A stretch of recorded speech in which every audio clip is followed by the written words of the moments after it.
Aku heran masuk, tercium bau wangi, bener-bener bau wangi. Bau wangi ini bukan dari parfum, tapi wangi ini seperti wangi yang lain. Nuansa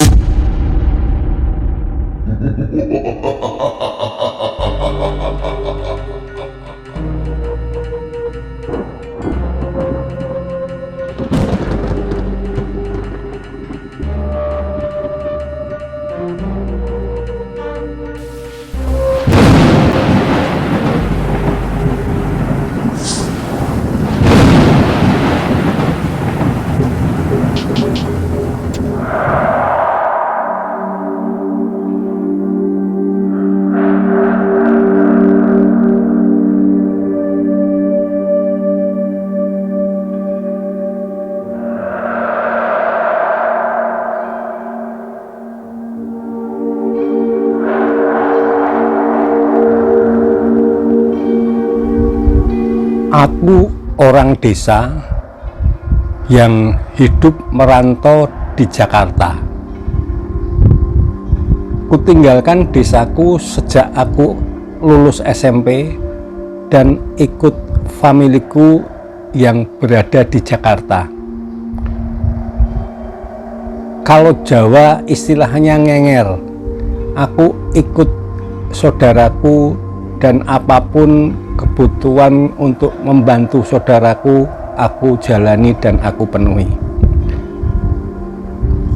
Sebenarnya aku kepengen bekerja, namun belum dapat. Dan akhirnya pun aku diterima menjadi cleaning service di suatu pabrik. Itu pun melalui jasa familiku ini. Bisa diterima dan aku bekerja walaupun usiaku belum sampai angka 17, namun aku diperbolehkan bekerja di tempat itu, yang bekerja membersihkan baik ruangan maupun apapun saja yang sebagai cleaning service. Setelah lebih dari umur 17 tahun, aku pun bisa ditempatkan di bagian mesin. Itu pun harusnya ijazahnya SMK ataupun zaman waktu itu STM. Karena juga dari saudaraku ini, maka aku bisa diterima untuk menjadi operator mesin setelah selama 3 hari aku dites oleh senior di sini dan akhirnya oleh bosnya aku diterima menjadi operator mesin di sebuah pabrik tekstil. Karena kepiawaianku dan memang aku berusaha untuk bagaimana menangani sebuah mesin, sehingga sampai saat ini pun aku masih sebagai operator mesin dan dipercaya oleh bosku, dan selama ini juga selalu mematuhi aturan-aturan dari perusahaannya, di mana selalu menjaga keselamatan kerja. Aku pun sampai sekarang masih bekerja, sampai aku pun juga mempunyai anak dan istri. Anak dan istriku berada di desa. Aku pun tetap seperti dahulu kos, karena aku sebelumnya adalah ikut familiku, karena familiku sendiri juga keadaannya tidak berkecukupan. Akhirnya aku memutuskan untuk kos sendiri, agak terpelosok jauh dari kota Jakarta. Namun untuk menghindari harga yang mahal, aku harus mencari yang lebih murah walaupun tempatnya agak jauh. Suatu hari aku berjalan pada malam hari, dan ketika itu aku bertemu dengan temanku waktu di desa. "Hei Gus, piye kabare? Hei Gus, gimana kabarnya?" "Baik Ranto, kamu bagaimana juga?" "Baik." Demikian, tidak ada perkataan yang panjang kecuali singkat. Kamu sedang apa? Ya, aku sedang jalan-jalan. Rumahmu mana? Aku kos di itu loh. Aku tunjuk kos, kebetulan aku baru berjalan berapa meter dari kosku. Oh ya, kapan-kapan aku tak main. Iya, demikian jawabku. Akhirnya Ranto pun minta pamit, katanya ada perlu. Ya, kapan nanti main ya? Ya, demikian kata Ranto setelah aku sapa dia untuk main ke kosku. Waktu berjalan dengan cepat dan suatu saat malam-malam pintu kosku diketok dari luar. Tok, tok, tok. Loh, apa ya, malam-malam kok ada yang mengetok? Kubukakan pintu. Weh, kamu Ranto? Iya. Ranto ini adalah salah satu temanku waktu SMP dan berpisah ketika SMP aku ke Jakarta. Dan dia juga masih melanjutkan sekolahnya sepertinya di waktu itu ke SMA di kabupaten di daerahku. Kamu bekerja di mana? Demikian kataku. Aku bekerja di ini. Demikian dia menyebutkan satu perusahaan di bilangan suatu tempat yang dia beritahu. Oh iya, aku ingat sekali ketika dia memberikan informasi itu. Gus, aku tak nginep di sini ya. Aku jenuh. Di sana rame. Sekarang kos-kosku tuh rame sekali. Suaranya berisik. Aku kepengen untuk mendapatkan di tempat yang tenang. Di tempatmu kelihatannya tenang. Ya, nggak apa-apa, tapi tempatku sederhana, hanya satu kasur dan nanti kita pakai tikar. Kamu boleh di kasurku, aku nanti di tikar saja. Demikian kataku. Nggak apa-apa, sembarang. Yang penting tidur, nyaman. Dengan singkat dia mengatakan demikian dan langsung pamit untuk tidur. Sebenarnya aku ingin cerita yang panjang dengan temanku Ranto ini karena lama tidak bertemu, namun aku juga tidak tega, sepertinya dia kelihatan lelah dan dia langsung tidur tertelungkup membelakangiku. Aku pun tidur di tikar karena aku persilahkan dia untuk tidur di kasurku. Ya sudah, aku juga langsung ikut tidur. Ketika terdengar azan subuh dan aku bangun, ternyata temanku si Ranto sudah tidak ada di tempat tidur. Apakah dia keluar ya? Aku lihat keluar juga tidak ada. Loh, kemana ya? Kok pulangnya duluan, tidak pamit juga? Waduh, ya sudah, tak cari kemana nggak ada, berarti temanku Ranto mungkin sudah pulang. Lalu hari ini dengan bekerja seperti biasanya, dan seperti biasanya pun juga aku sampai di kosku lagi dengan kondisi yang sudah agak lemas, capek, dan juga agak malam aku datang. Setelah makan dan setelah aku melaksanakan sholat isya, badanku tidak enak dan aku segera akan tidur. Selang beberapa waktu pintu diketok lagi. Tok, tok, tok. Waduh, apa sih Ranto ya? Tak buka. Weh, Ranto. Yo mas, aku tak ikut tidur di sini lagi ya. Beberapa saat lah aku tak tidur di sini. Wah, kosku bener-bener memang ribut. Seperti itu, dia hanya berkata singkat, terus dia ke tempat tidur, langsung tidur lagi. Aku juga heran. Wah, mungkin karena memang dia kecapean. Tidak apa-apa.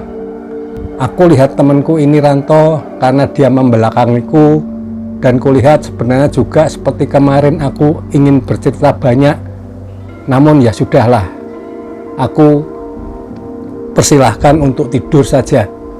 Dia pun sudah tidur. Dan kembali aku melanjutkan tidurku dengan menggelar tikar. Dan seperti biasanya juga, ketika pagi sebelum aku bangun dia sudah tidak ada. Waduh, Lupa aku kemarin menanyakan ya, karena dia juga langsung tidur.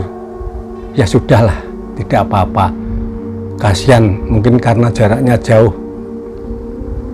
Lagi pula dia nggak bawa pakaian ya, pakaiannya tetap pakaian kerjanya. Kelihatan rapi, sepertinya dia mendapatkan kantor yang enak. Tidak sepertiku yang biasa-biasa saja. Namun aku ikut senang. Semoga temanku ini juga mendapatkan satu tempat kantor yang bagus. Hari ini pun berlalu lagi dan aku lalui seperti yang kemarin dengan semangat tetap untuk bagaimana aku harus memenuhi kebutuhan-kebutuhan keluargaku di desa. Aku pun terus bekerja dan terus seperti hari-hari biasanya untuk mendapatkan suatu penghasilan untuk keluargaku. Di hari ketiga, seperti hampir yang kemarin aku alami, di mana pada malam hari pintu ditok-tok, tok-tok-tok. Aku sudah biasa, wah ini tentunya si Ranto, aku bukakan pintu. Dan juga aku sempat menanyakan, loh kamu pakaianmu kok nggak kamu bawa? Nggak apa-apa, aku nanti biasanya mampir ke kos dan aku ganti. Sudah, habis itu dia tidur lagi. Belum sempat bercerita panjang lagi, dia sudah tidur. Kali ini dia pengen tidur di tikar. Dia ambil tikar sendiri dan tahu-tahu sudah ndelosor. Seperti biasa membelakangiku. Waduh, kasihan temanku ini. Kelihatan sekali rapi, tapi badannya lusuh. Pakaiannya rapi, namun sepertinya kecapean. Ya sudah, aku juga sebenarnya sudah nyiapin kopi untuk dia minum, tapi dia tidak minum. Yang penting dia itu pengennya tidur di tempat yang sepi, yang tentrem, katanya demikian. Di tempat kosnya katanya hiruk pikuk ramai. Sampai malam masih gedubrekan, ada suara musik. Ya maklum, di tempatnya di kota. Seperti biasanya, hari keempat pagi sebelum aku bangun, dia sudah tidak ada di tempat. Wah, nggak apa-apalah, nanti suatu saat pastinya aku bisa bercerita panjang lebar. Barangkali nanti pas liburan ataupun kapan saja, masih banyak waktu. Demikian pikirku. Di hari keempat malam ini, aku tunggu si Ranto tidak datang. Sebenarnya aku mau mengasih tahu bahwa besok jatahnya aku harus pulang untuk menyetor uang kepada istriku dan keluargaku, anak-anakku. Karena saat itu memang tidak ada kiriman lain kecuali aku harus datang. Kalaupun aku ngirim dengan pakai wesel pos pun juga lama. Maka aku harus selalu setiap bulan aku pulang. Wah, kasihan besok kalau datang, dia tidak tahu kalau aku pulang ke desa untuk jatahnya mengirim keluargaku, istri dan anak-anakku. Aku kasihan kalau datang malam terus dia harus kembali lagi kosnya, padahal dia biasanya sangat capek sekali. Tapi nggak apa-apalah, nanti kalau ketemu akan kasih tahu bahwa setiap bulannya aku selalu pulang ke desa. Keesokan harinya aku segera bergegas untuk pulang ke desaku, sehingga dengan demikian aku bisa mendapatkan waktu yang cukup sehingga nanti beberapa hari kemudian ketika hari Senin aku bisa kembali bekerja lagi di tempatku. Dan akhirnya aku sampai di desaku. Dan di desaku pun ini istriku dan anak-anakku menyambut dengan gembira, mertuaku juga demikian. Aku belum bisa membeli ataupun membangun rumah sendiri, namun aku masih menabung. Semoga nanti bisa membangun untuk satu keluargaku. Ketika aku ngobrol dengan istriku dan anak-anakku, aku bercerita ke istriku, aku ketemu temanku yang sama dengan satu desa ini, namanya Ranto. Istriku ngangguk-ngangguk karena istriku bukan orang kampung sini sehingga dia hanya mengangguk-ngangguk saja. Beberapa kali aku menyebut nama Ranto dan terdengar oleh bapakku dan makku. Loh, Ranto, kowe ketemu Ranto. Loh, kamu ketemu Ranto, kamu ketemu Ranto. Kapan itu? Ya, seputar 1, 2, 3 hari yang lalu, Pak. Bahkan tidur di kosku. Loh, kaget orang tuanya. Ranto sudah meninggal seputar 9 hari yang lalu. Lah, kaget aku. Loh, yang tidur di kosku ini siapa? Masa bapak, mak? Iya nak, demikian mertuaku yang putri mengatakan demikian. Iya nak, sudah meninggal seputar 9 hari yang lalu. Sakit, kebetulan datang ke sini. Dia nengok keluarganya, udah lama tidak menengok. Sepertinya apa kecapean atau apa tidak tahu. Tahu-tahu sakit dan beberapa saat kemudian meninggal. Dan sudah juga dimakamkan. Lah, aku bingung. Terus siapa ya yang tidur denganku di kos? Jelas itu si Ranto. Dari kata-katanya, dari semuanya mirip. Bukan mirip lagi, memang betul itu suaranya si Ranto. Aku berpikir demikian. Ya sudah, Pak, Mak, besok aku mau main ke sana, ke tempatnya Ranto. Dalam hati aku masih berpikiran bahwa benar apa tidak ya apa kata bapakku. Memang di sini ada beberapa Ranto. Keesokan harinya aku bermain ke rumahnya Ranto, di mana aku ketemu dengan bapaknya dan ternyata, hei, Nak Agus, monggo silahkan duduk. Dan akhirnya juga aku menanyakan keadaan Ranto dan dijawab oleh bapaknya, Ranto sudah meninggal Nak Agus seputar 9 hari yang lalu. Dan sekarang mohon doanya saja, semoga diampuni dosanya, diterima semua amal perbuatannya, diberikan tempat yang bagus di sana ya, Nak Agus. Aku tidak bercerita apapun kepada bapaknya si Ranto ini tentang aku ketemu, nanti malah menjadi pikiran. Aku simpan aja ketika aku bertemu. Oh iya, Pak, izinkan aku tak nengok ke makamnya ya, tak ikut mendoakan. Ya Mak, silahkan. Tak antar ya, tidak usah Pak, aku udah tahu.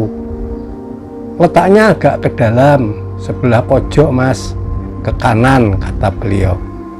Ya Pak, nanti tak carinya. Demikian. Tentunya akan ada makam yang beda karena barusan saja meninggal dunia. Aku minta pamit dan segera aku menuju ke makam. Memasuki makam, terlihat payung yang sudah mulai lusuh, kena angin, di mana menutupi dari makam itu, dan masih ada bunga-bunga yang mulai mengering ditabur di situ. Dan akhirnya aku lihat nama tercantum di nisannya, Suranto bin ... Wah, betul. Ya Allah, kudoakan temanku ini semoga diampuni segala dosa-dosanya, diterima amal ibadahnya, dan diberikan tempat yang baik di sisinya. Ranto anak yang baik. Ranto tidak pernah ada masalah dengan siapapun. Saya tahu bahwa Ranto ini anak yang baik. Sejak aku kenal di desa ini, sejak kecil hingga sampai aku pun sekolah SMP dan akhirnya aku merantau ke Jakarta. Sudah aku pulang. Bapaknya Ranto bercerita memang Bapak Ranto dan istrinya tidak pernah tahu pekerjaan di Jakartanya Ranto ini, dan juga tidak pernah tahu juga alamat dan sebagainya, karena memang beliau ini sudah sepuh dan kalaupun pergi ke Jakarta mesti akan bingung karena tidak pernah pergi selain hanya pergi di seputar desanya saja. Untuk itu aku sempatkan mampir kembali ke rumah bapaknya Ranto ini dan juga sekalian mohon diri akan pulang ke Jakarta. Ya nak, hati-hati ya. Demikian aku diantar sampai halaman rumahnya dan aku pulang ke rumah. Aku pun harus bersiap-siap pulang ke Jakarta. Aku pamit kepada mertuaku dan juga anak istriku. Aku kembali lagi ke Jakarta. Seperti biasanya berada di Jakarta, aku melakukan aktivitasku sehari-hari yang terus untuk bagaimana aku bekerja dan bagaimana aku pulang dan bagaimana aku berangkat kerja.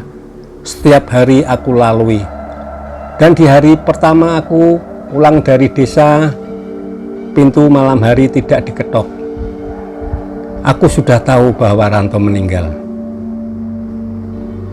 Aku pun di kamarku menjadi merinding. Walaupun itu temanku sendiri, teman yang baik, namun perasaan sedikit takut di mana desaku, pinggiran kota ini yang menjadi tempat kosku juga begitu sepi. Tapi aku berdoa semoga tidak ada gangguan apapun. Toh kemarin juga aku tidak diganggu oleh Ranto. Hari ini pun berlalu begitu saja tanpa ada apapun. Hari kedua setelah aku pulang dari desa, aku terasa capek sekali. Hari ini benar-benar terasa capek sekali, di mana pekerjaan banyak, produksi ditingkatkan oleh bosku karena permintaan-permintaan dari beberapa kota dan juga dari luar negeri. Pesanannya melipat sehingga aku harus bekerja ekstra keras. Aku pulang dan aku tertidur saking capeknya. Belum lama tidur, terdengar seperti suara Ranto. Gus, tolong, nggon kosku barange jibuo kanggo wong tuaku. Gus, di kosku ada barang, tolong ambilkan dan dikasih orang tuaku, dikasih orang tuanya Ranto. Belum aku sempat menanyakan, aku sudah terbangun. Wah, sangat hafal suara itu, bahwa aku disuruh ke kos dan mengambil barang-barangnya di kos. Waduh, aku tidak tahu kosnya. Juga kemarin ketika di desa, orang tua Ranto pun tidak tahu. Namun aku masih ingat, apal sekali dengan kata-kata awal ketika dia menyebutkan nama kantornya dan juga alamat kantornya. Coba aku mau cari informasi ke kantornya besok. Aku mau izin. Aku mau cerita ke bosku. Tentunya bosku akan memaklumkan. Ya, nggak apa-apa. Ya, tidak apa-apa. Kamu toh selama ini tidak pernah izin. Nggak apa-apa, urus. Itu temanmu, keperluan temanmu. Karena aku sudah bercerita, walaupun tidak secara terang-terangan. Aku menuju ke kantor tersebut. Kantornya di bilangan pertokoan yang bagus, yang kelihatan sangat eksklusif sekali, dan di situ ada seperti perusahaan yang memang bergerak di bidang ekspor impor. Dan aku masuk menanyakan ke Pak Satpam. Pak Satpam, aku mau ketemu Mas Ranto. Oh iya Mas Ranto cuti besar. Demikian kata Pak Satpam. Lah, cuti besar Pak? Iya, aku bisa ketemu bosnya. Aku nggak cerita ke Pak Satpam bahwa temanku Ranto ini sudah meninggal. Aku langsung pengen menuju ke bosnya, oh ya ada mas, yuk saya antar. Aku diizinkan. Selamat pagi pak, aku adalah teman Mas Ranto di desa, namaku Agus. Oh iya mas, demikian kata Pak Bos di situ. Aku bercerita bahwa kemarin aku pulang dan temanku Ranto ini sudah meninggal dunia seputar 11 hari yang lalu pak. Wah, kaget, bosnya kaget. Waduh, Ranto karyawanku yang baik, yang luar biasa, rajin, pekerja keras, luar biasa mas. Iya terima kasih, nanti akan ke desa, ada alamatnya di sini. Yang terdaftar adalah alamat yang di desa. Pak, boleh aku tahu kosnya? Sebentar mas, karena sering pindah. Ini yang terakhir, coba tak tanyakan. Maka dipanggillah stafnya. Ada yang tahu alamat Ranto? Ya pak, ada. Si Erik tahu pak. Oh ya Rik, kesini Rik. Ya pak, kamu tahu alamat Ranto? Ternyata Ranto sudah meninggal dunia. Wah, semua pada menangis. Saking baiknya Ranto ini, sekantor menangis. Aku pun ikut meneteskan air mata. Betapa temanku ini, seperti bos bilang tadi, pekerja keras luar biasa, merasa kehilangan perusahaan ini. Aku pun juga bangga mempunyai teman Ranto. Ternyata di kantor ini beliau begitu rajin. Terlihat sekali kesedihan di seluruh kantor ini, sampai ke satpam, bahkan cleaning service, semuanya menangis. Akhirnya aku diberi alamat tersebut. Ya Mas Erik, terima kasih. Demikian aku bergegas pamit ke bosnya Ranto ini dan bergegas untuk menuju ke kos tempatnya Ranto selama ini ngekos. Sesampai di tempat kosnya Ranto, aku mengenalkan diriku kepada ibu kosnya dan ku yakinkan bahwa aku teman daripada Ranto, juga KTP aku kasih tahu tempatnya di mana aku juga teman sedesa. Ibu ini percaya. Bu, aku ada pesan untuk mengambil barang-barang Mas Ranto. Mas Ranto sudah meninggal bu. Sontak seperti di kantor, ibu kos ini menangis. Mas, waduh, Mas Ranto ini baik sekali mas. Memang dia sering tidak ada di kos, katanya pekerjanya kadang luar kota. Saya nggak tahu apa yang dikerjakan. Sering berapa lama tidak di kos, terus sering berapa lama di kos, seperti itu. Jadi seperti biasa. Namun setiap pulang dia membawakan sekali oleh-oleh ke anak-anakku, dan pokoknya baik hati dengan juga teman-teman kos yang lain. Akhirnya aku mohon izin dan ibu kos membukakan pintu kos. Ini mas, dibukakan pintu kos tersebut. Kebetulan kemarin itu juga aku punya kunci cadangan, namun kunci ini kalau dia pergi selalu menitipkan ke aku. Mas Ranto tidak pernah khawatir di dalam apa terhadap saya dan keluargaku. Mesti kalau perginya agak lama dititipkan kuncinya, maka dibukakan. Walaupun ibu ini juga mempunyai kunci cadangan. Kubuka. Aku heran masuk. Tercium bau wangi, benar-benar bau wangi. Bau wangi ini bukan dari parfum, tapi wangi ini seperti wangi yang lain, nuansa wangi yang lain. Aku masuk. Sepertinya ibu ini nggak tahu merasakan wangi atau tidak, namun aku merasakan.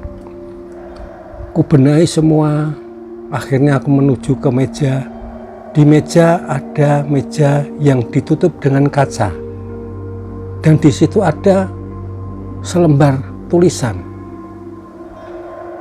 Tertera di situ Aku tidak menikah dulu sebelum aku membangunkan rumah untuk orang tuaku.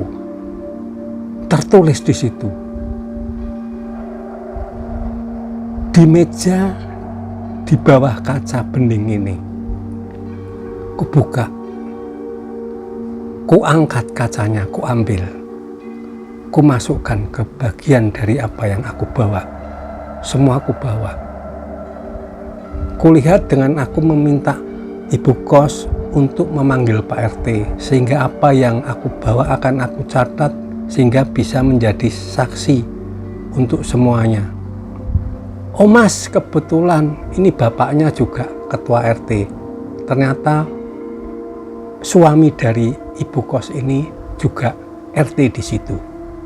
Maka semua yang penting-penting aku catat dan nanti akan aku tanda tangani bersama dan akan aku tinggal, sehingga ini menjadi bukti bahwa aku benar-benar mengambil barang di sini untuk aku kasihkan ke orang tuanya. Ku buka lembar demi lembar, ada ijazah mulai SD, SMP, SMA, juga universitas.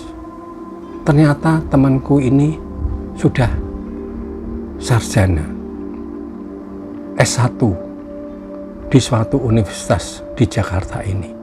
Luar biasa. Aku malah tidak tahu. Dan di laci atas lemarinya Ranto terdapat juga buku tabungan.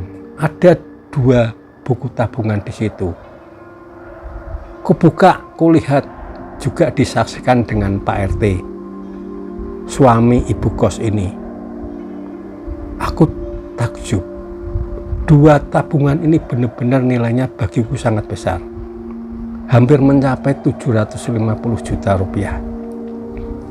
Mungkin inilah yang dimaksud Ranto akan membangunkan rumah untuk orang tuanya. Aku catat semua yang aku bawa. Yang 1 lembar untuk Pak RT, yang 1 lembar aku bawa. Aku mohon pamit.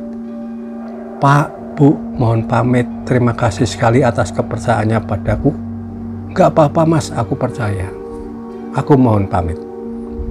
Aku bergegas menuju pabrik untuk menemui bosku. Aku mau mohon izin untuk cuti, untuk mengembalikan barang ini ke desa. Ini adalah barang temanku yang ada di kos dan harus aku kasihkan ke orang tuanya.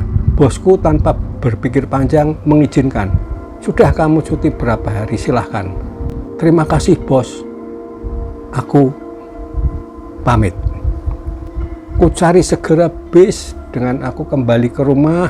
Aku siapkan beberapa pakaian dan aku segera ke terminal bus.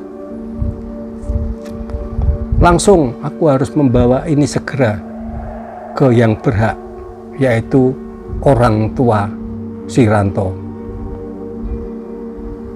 Dengan berdoa, aku segera ke desa. Sesampai di desa, aku tidak menuju ke rumah mertuaku ataupun ke istri dan anak-anakku. Aku langsung menuju ke rumahnya bapaknya Ranto. Aku ke sana. Pak, aku datang Pak. Oh iya, nah Gus, monggo.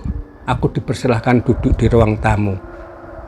Aku bawakan Pak ini barang-barangnya Mas Ranto yang ada di kos Jakarta. Tanpa ada yang tersisa apapun, saya bawakan ini Pak. Aku kemarin mendapat mimpi dari Mas Ranto, suruh ngambilkan barang ini untuk diserahkan ke orang tuanya. Menangis beliau. Aku pun juga tidak bisa menahan nangisku. Dibuka satu persatu. Ya, loh Mas, ya Allah. Ternyata anakku juga sudah sarjana Mas. Aku nggak tahu kalau anakku ini juga kuliah di sana. Dia membiayai sendiri, Mas. Ini ada dulu dia pamit ke aku membawa ijazah SMA, di mana sekolah di kabupaten. Terus aku izinkan, aku doakan. Dia minta restu, menangis. Benar-benar beliau menangis semakin menjadi. Aku pun juga akhirnya tidak bisa, air mataku juga berlinang. Terus akhirnya dibaca juga satu tulisan yang aku temukan di atas meja. Tentunya ini sudah direncanakan oleh Ranto, bahwa tulisan ini selalu dia baca. Iya Mas, ya Allah. Wah, menjadi nangisnya. Anakku mesti nek Bali tak oyak-oyak tak kon nikah Mas. Dia nggih Pak, nggih Bu, nggih Pak, nggih Mak, gampil mangke. Ternyata ini Mas, anakku selalu aku kejar-kejar untuk segera menikah karena umurnya sudah melebihi apapun daripada seorang lelaki untuk menikah. Namun dia menjawab, ya Pak, sabar Pak, nanti ada jodohnya. Demikian katanya si Ranto. Ternyata ini Mas, ini tiba membuka rekening dari 2 buku ini. Beliau langsung tidak bisa berkata apa-apa. Aku rangkul beliau, bapaknya Ranto ini. Dia berkata lirih, yo Mas, yo nak Agus, aku akan bangun rumah ini Mas. Ini permintaan Ranto. Aku sudah tidak kuat lagi. Untuk itu aku mohon diri. Bapak Ibu, mohon maaf kesalahan-kesalahan aku berkata demikian. Mohon doanya juga Pak untuk kelancaranku. Iya nak Agus, selalu aku doakan. Kapanpun aku doakan Mas. Terima kasih atas kebaikanmu. Tidak Pak, semua karena sudah diatur oleh Allah yang Maha Pengasih. Sudah diatur Pak, sudah diatur. Bapak dan kita semua tinggal mendoakan Mas Ranto. Aku pamit. Dalam perjalanan sampai ke rumah mertuaku, aku berpikir, demikian mulianya maksud dari Ranto ini. Beliau bukan tidak ingin menikah, namun beliau akan membahagiakan orang tuanya. Memang rumahnya Ranto ini sudah banyak genteng yang sudah bocor, genteng yang sebagian hampir roboh di sana sini. Itulah mungkin yang dikendaki oleh sahabatku, temanku SMP, Ranto. Semoga Ranto mendapat tempat yang baik di sisinya, diampuni dosanya, dan diberikan surga yang indah. Amin. Mengingat cerita ini, aku selalu merinding. Tunggu cerita dari Mas Horizon de Costa selanjutnya. Selamat malam, salam hororisasi.